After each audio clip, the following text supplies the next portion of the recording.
Hello दोस्तों, मैं अकबर आपका इस्तकबाल करता हूँ। मेरी कहानी मोहब्बत अ लव स्टोरी पार्ट 6।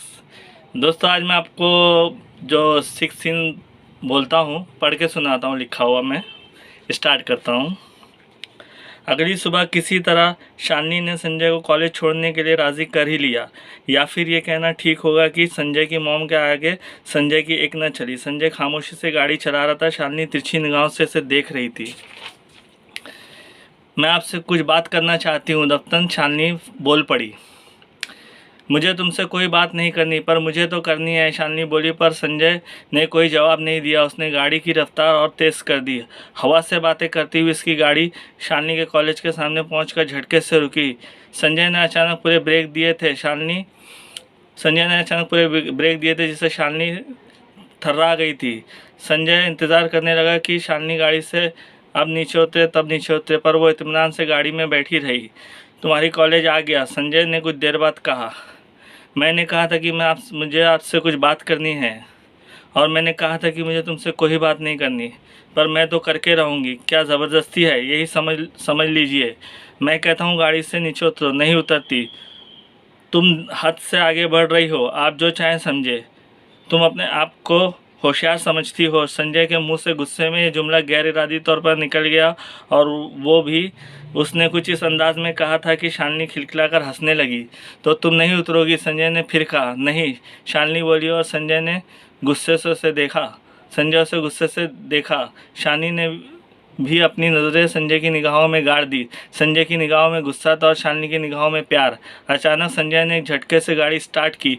अब संजय की गाड़ी हवा से बातें कर रही थी। उसकी गाड़ी जितनी तेज़ चल रही थी, उससे ज़्यादा गुस्सा संजय के चेहरे पर नज़र आ रहा था। संजय ने एक बार फिर गुस्से में शालिनी को देखा और शालिनी हंसने लगी। संजय ने नज़रें हटाकर सामने कर दी, पर शालिनी की हंसी की खिनखिनाहट उसे सुनाई दे रही थी, जैसे कि जिसकी वजह से इसका पारा और चढ़ गया। कहा जाता है कि संजय गुस्से का बहुत तेज़ है। जब कभी उसे गुस्सा आ जाता है, उस पर कुछ भी हो जाना मुमकिन था। पर शालिनी को तो उसके गुस्से पर प्यार आ रहा था। उसका दिल चाह रहा था कि इस गुस्से से भरे चेहरे को अपने सीने से लगा ले और बच्चों की मानन उसके सर को सहलाकर उसके गुस्से को ठंडा करे। गाड़ी झटके से रुकी, और इस झटके ने शालिनी के तस्वुर को तोड़ा। संजय ने एक कैफ़े के सामने गाड़ी रोकी थी। वो गाड़ी से बाहर आए। शालिनी दरवाज़ा खोलकर उतरना चाहती थी, पर संजय ने हाथ पकड़कर उसे बाहर खींचा और एक झटके से दरवाज़ा बंद कर दिया। फिर संजय ने तकरीबन शालिनी को खींचते हुए कैफ़े के अंदर ले गया। एक कोने की कुर्सी की तरफ उससे ढकलता हुआ खुद उसके सामने की कुर्सी पर बैठ गया और खा जाने वाली नज़रों से शालिनी को घूरने लगा, और शालिनी मुस्कुराने लगी। शालिनी को मुस्कुराते हुए देख संजय का गुस्सा और तेज़ हो गया। कहो, क्या कहना चाहती हो? पहले एक मिनट, जो भी कहना है। संजय बीच में उसका जुमला पूरा होने से पहले बोल उठा। जो भी कहना है अपनी मर्यादा में रहकर कहना। संजय रोशनी का जुमला काटते हुए बोला। संजय साहब, मैं अपनी मर्यादा जानती हूँ, पहले आप शांत हो जाइए। कहो जो कहना चाहती हो, ज़्यादा वक्त नहीं है मेरे पास। प्लीज़ संजय साहब, शालिनी मलामत से बोली। कहो क्या कहना चाहती हो? वो मैं आपसे मैं शालिनी गड़बड़ा कर सहमे हुए लहजे में बोली। वो अपनी बात कह नहीं पा रही थी। ये अब से कुछ देर पहले वाली शालिनी नहीं थी। इस शालिनी से तो बात भी नहीं की जा रही थी। शालिनी डरी सहमी खामोश हो गई, क्योंकि वेटर ऑर्डर लेने के लिए आ चुका था। संजय ने शालिनी से पूछे बगैर वेटर को कॉफ़ी लाने के लिए कहा। कहिए, वेटर के जाने के बाद संजय ने कहा। हाँ, मैं कह रही थी कि क्या कह रही थी मैं? शालिनी बौखलाते हुए बोली। हाँ तो कहिए ना, संजय बोला। संजय साहब, ना मैंने कभी कोई बात करने में झिझक महसूस की है, ना ही मुझे कोई बात कहने में कभी शर्म महसूस हुई है। पर ये आपकी शख्सियत का असर है या कुछ और, जो मैं अपनी बात कह नहीं पा रही? शालिनी बोली। संजय ने उसकी तरफ देखा, पर कुछ कहा नहीं। इतने में वेटर कॉफ़ी लेकर आ चुका था। उसे जाने का इशारा और शालिनी ने ही किया। वेटर के जाने के बाद शालिनी ने 2 कप कॉफ़ी बनाई और 1 कप संजय की तरफ बढ़ाकर उसकी तरफ देखा। संजय ने खामोशी तारी कर रखी थी। प्लीज़ संजय साहब, मैं जो कहना चाहती हूँ वो मैं इस तरह नहीं कह सकती। मैं नहीं समझ सकता कि तुम क्या कहना चाहती हो। सच, शालिनी संजय की नज़रों में झांकते हुए बोली। तुम जो कुछ भी कहो उससे कहने से पहले अच्छी तरह सोच लेना, संजय बोला। संजय साहब, मुझे तो लग रहा है जितना मैं अपनी बात कहने से घबरा रही हूँ उससे ज़्यादा आप सुनने से घबरा रहे हैं।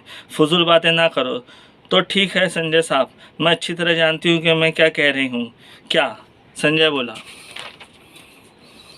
संजय साहब मुझे आपसे मोहब्बत हो गई है। खामोश, संजय दहाड़ा। क्यों, क्या बात है? शालिनी इत्मीनान से बोली। मुझे इस किस्म के मजाक पसंद नहीं। इस किस्म के मजाक पसंद होना भी नहीं चाहिए, पर यह हकीकत है। क्या तुम पागल हो गई हो? पागल ही सही, तब फिर तुम जान लो कि मुमकिन नहीं। क्यों? शालिनी तिलमिला कर बोली। तुम्हें शर्म नहीं आती मुझसे इस किस्म की बातें करते हुए? इसमें शर्म वाली कौन सी बात है?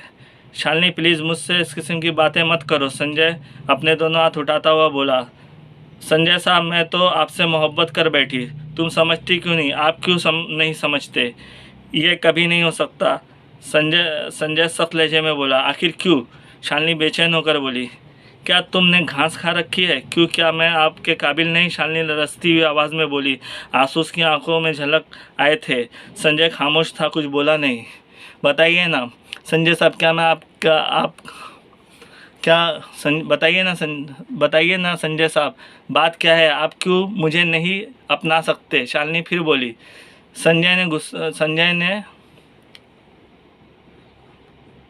संजय इस दफ़ा भी कुछ ना बोला। कहिए संजय साहब, आप हमारी उम्र के फासले कहीं संजय साहब, आप हमारी उम्र के फासले से तो नहीं घबराते?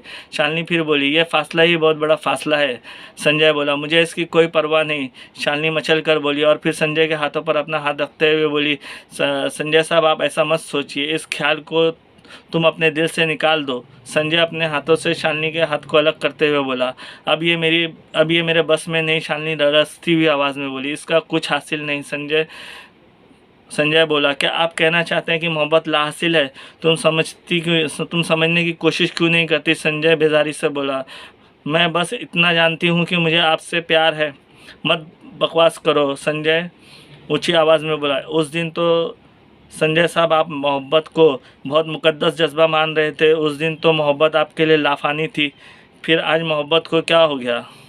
मोहब्बत होती है, वो कल भी लाफानी थी और आज भी लाफानी है। पर तुमने आदमी चुनने में गलती की है शालिनी, संजय खुश लहजे में बोला। ये